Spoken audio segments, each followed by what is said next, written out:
Olá! Seja bem-vindo ao podcast com o tema A História da Igreja. Meu nome é Hauster Vinícius, estudante de bacharelado da Unicesumar de Teologia. E vamos juntos embarcar nessa jornada.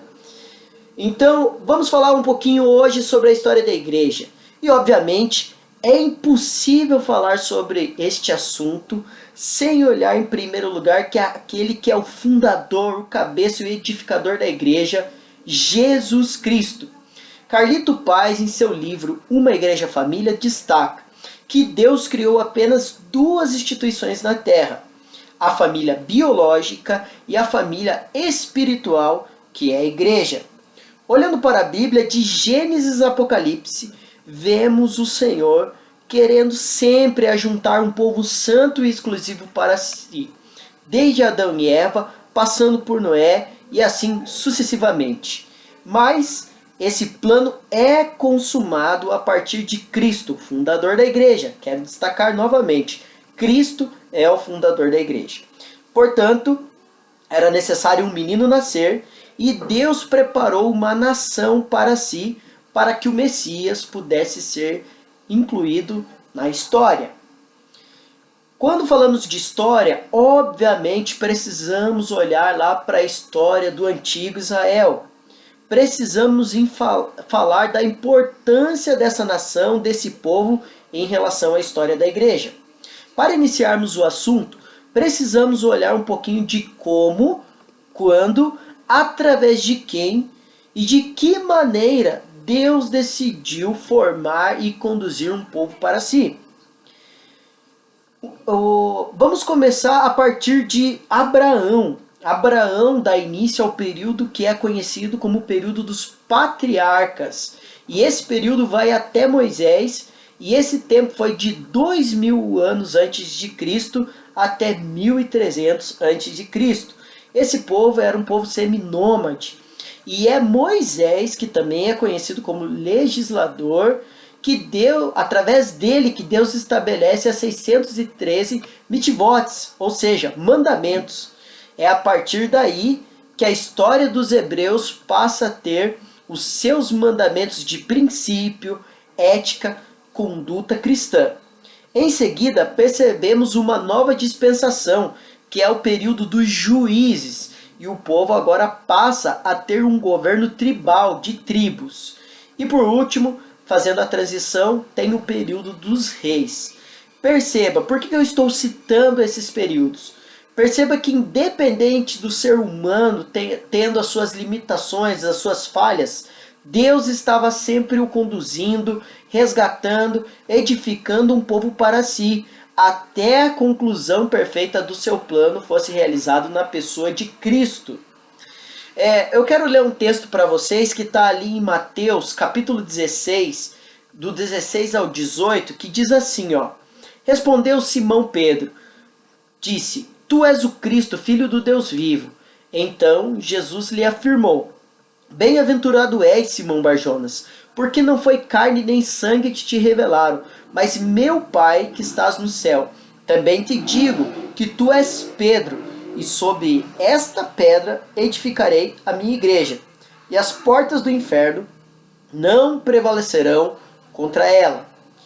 Nesse texto, que está no Novo Testamento, é a primeira vez que aparece a palavra eclésia, e o seu significado é uma assembleia convocada. Essa palavra vai aparecer mais 100 vezes no Novo Testamento.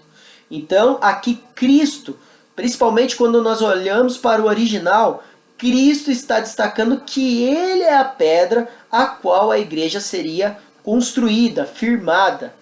Na tradição católica, Pedro é considerado como um primeiro papa, como se Jesus estivesse referindo-se a ele como a rocha da igreja.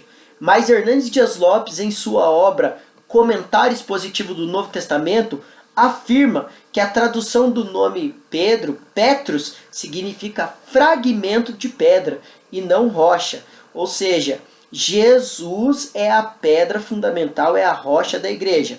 É importante também salientar que em toda a história da igreja houve muita aflição, houve muita perseguição, principalmente desde o nascimento de Jesus. Jesus, naquele tempo, ele está numa dispensação do Império Romano. O Império Romano exercia domínio sobre o povo de Israel. E o mais famoso imperador foi Herodes o Grande. E assim toda a sua linhagem procuraram acabar com o cristianismo. Flávio Joséfo, um importante historiador, relata que nunca a igreja correu tanto risco de desaparecer da face da terra e da história. É importante salientar que os discípulos foram perseguidos, foram mortos à espada, foram colocados nos coliseus, em cruz, com pedradas, etc.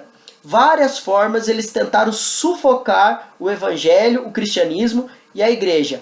Porém, o que seria um plano do inimigo ou dos impérios em destruir a igreja tornou-se em bênção, a grande Imago Dei, porque os cristãos foram espalhados pelo mundo e assim a igreja se formou e tomou uma proporção mundial. Então vale salientar, Cristo é a pedra fundamental e fundador da igreja. Então hoje, nesse pequeno podcast, nós tratamos um pouquinho da história da nação de Israel, dos patriarcas.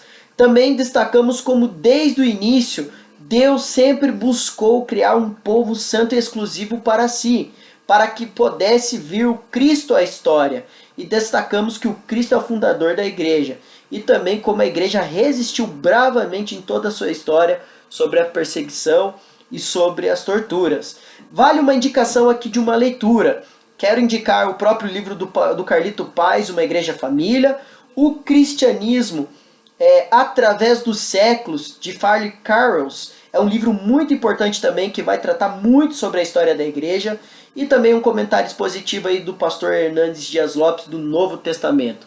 Eu vou ficando por aqui, espero ter despertado em você, para que você estude ainda mais sobre a história da igreja, porque relembrar a história é viver um passado glorioso, não sempre de vitórias da igreja natural, mas a igreja de Cristo sempre triunfante. Fique na paz, espero ter abençoado sua vida.